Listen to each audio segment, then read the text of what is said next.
This is how the simple fasting app can improve, in my opinion.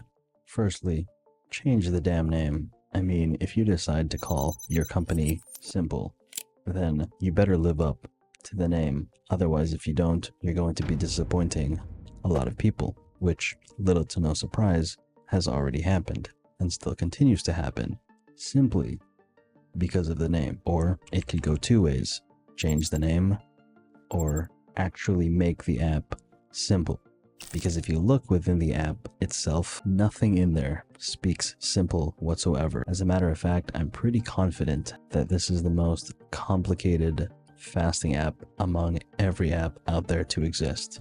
Now, I haven't reviewed every single fasting app out there, but I'm pretty damn sure this is the most complicated one, which is weird because it's called Simple. So I would say that's the first thing. Change the name. The second thing I would highly suggest changing in order to improve would have to be making the app an actual fasting app. And by that, I mean, don't mix calorie counting with fasting. It's like one of the top things I would say that really pisses me off.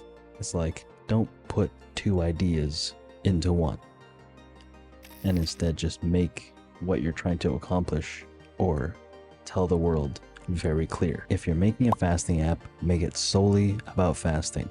And if you're making an app for tracking your calories, make it just about tracking your calories. Don't put the two into one thing.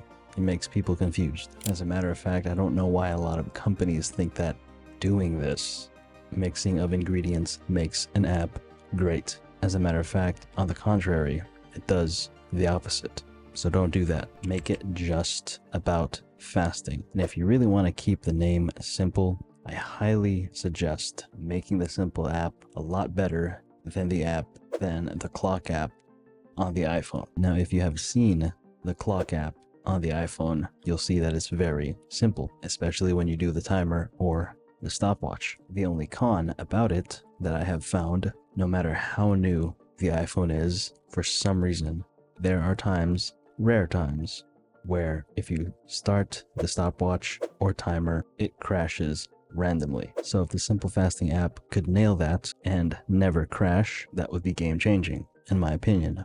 But if not, like I said, at least try to make the app simple, not complicated, at the very least. And the third thing I would really recommend, and the third thing I highly suggest, is really paying attention to what people have to say. In other words, listening to feedback, especially with what I have to say, because most people that look at apps, I can say, generally look for my opinion now. So two things: either listen to what people are saying, listen to their feedback, or just simply listen to what I have to say, because I can speak for them to relay the message to companies that for some reason don't listen.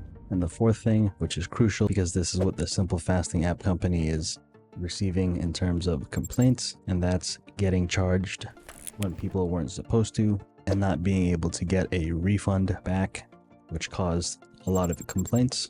And also maybe because the refund policy for the Simple Fasting app is not that clear or simple. So I would definitely fix that, make it very clear to people in a way that is very easy to understand, avoiding a situation where they have to read an entire page just about the refund policy. So if that can be done, I guarantee you the Simple Fasting app will most definitely improve. But at the end of the day, most companies don't really give a damn about what I have to say, which is why most app companies suck. Sorry, what do I know, right? But anyway, that's all I gotta say about that. And if you found this video helpful, go ahead and give it a like, comment, subscribe, all that good stuff. And with that said, I will see you guys next time.